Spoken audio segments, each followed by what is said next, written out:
On today's Tech Help for Churches, why cross-posting to other platforms is a problem.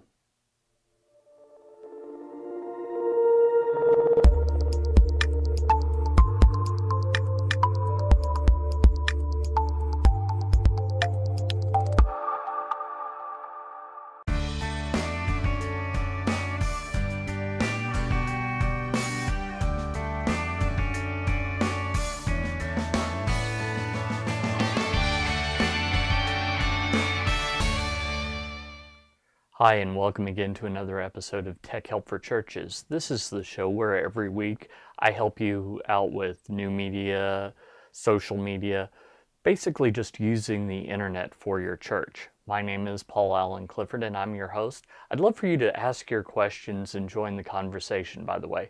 So just leave a comment below the video if you're watching the video. If you're listening to the audio, no problem. Paul at trinitydigitalmedia.com or on Twitter, Paul Allen Cliff, PaulAlanClif. So one of the strategies that a lot of people employ is cross-posting, and I'll admit I do some of this myself, but there are some problems with doing that, at least in terms of using social media. So let's go through some of those and maybe talk about when it's appropriate and when it's not. First off, with Google+, since they have distinct circles, it's very easy to cross-post to the wrong people. This is something that I see also on Facebook. You know, Facebook is all about the people you know already. So the fact that I'm always posting stuff about my ministry and the ways that churches can use social media, for example, like this show, I just find that a lot of people that are my friends really don't care. Either they're not Christians, so they don't care from the church standpoint, or they're not technology people, so they don't care from that standpoint. So that's a bit of an issue. Same thing with Google+, where you have the distinct circles. It could be that if you're sending out a business tweet to your close friends, that's something they don't care about. So that's one problem you need to overcome.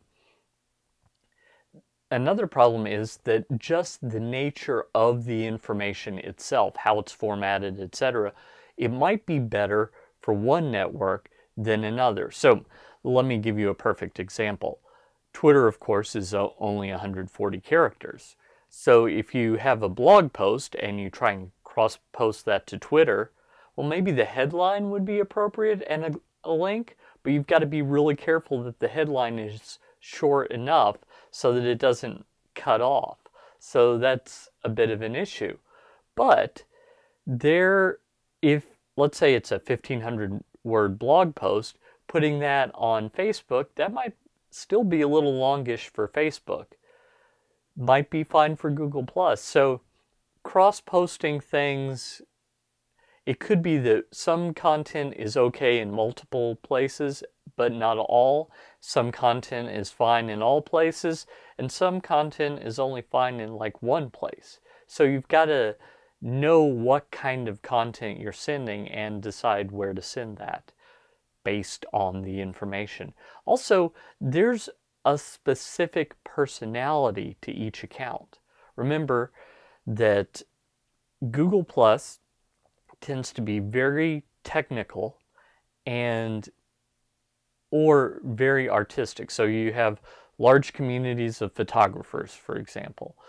You have, in Facebook, it's all your friends from your entire life, basically. Your friends and family. If you went to first grade with them, they might show up on Facebook. If you just met them yesterday, they might show up on Facebook. If it's a business associate from 10 years ago, they might show up on Facebook. So trying to get new traffic may not be the best on Facebook. I mean, you can do it with ads, but just the information you post, if that is crafted to bring new people in, they're just not going to see it, quite frankly. So it's not really worth doing.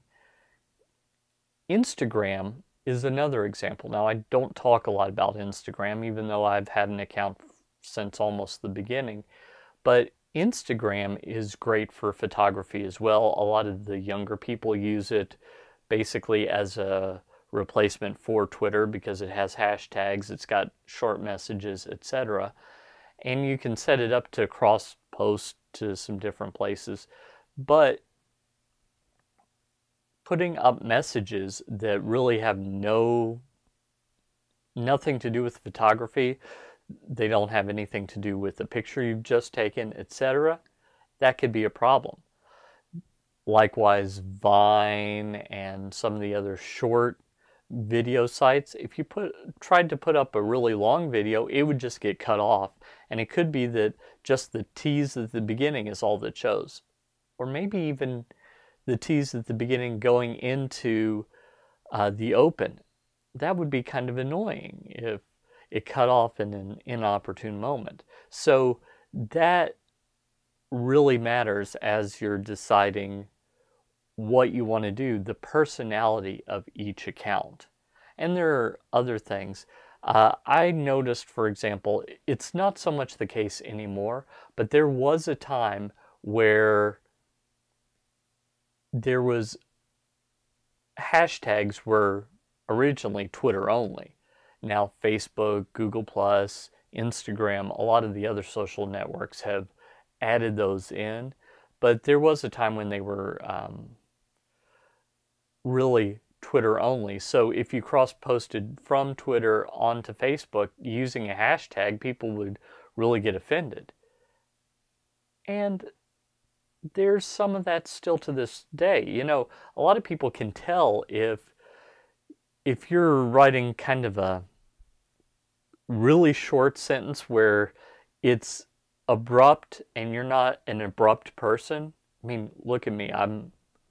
I speak extemporaneously 5 days a week on these shows, so I don't usually write little short things unless I'm writing on Twitter. So people can tell, oh, you must have written this for Twitter and put it on Facebook because it's way too short and it's just to the point and you're more flowery. So people can sometimes tell just based on your personality how what you're originally posting from and where you're originally posting to. So you've got to be careful. I know there are so many social networks.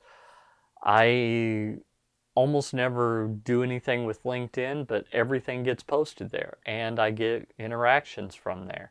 So that's kind of just par for the course, I suppose, that I'm trying to have a presence, but I'm just not engaged the way that I would like to be. And because I send stuff to LinkedIn, it could be people are interacting with me and I'm just not seeing it. And that's really the problem that you want to avoid. That's really something that you want to steer clear of. Starting conversations and not engaging with them. So I hope that helped you. I hope that you can use this information as you're working with your church to go out and change eternity. If you like this content, don't hesitate to subscribe to my newsletter, trinitydigitalmedia.com/gifts, GIFTS. And I've got either the copy of Tweeting Church, which is the book that I'm talking about in this show, or I've also got something on ProPresenter or a course on how to do video. All those are free. If you'd like, just go head on over there and sign up. And until next time, this is Paul Allen Clifford with TrinityDigitalMedia.com.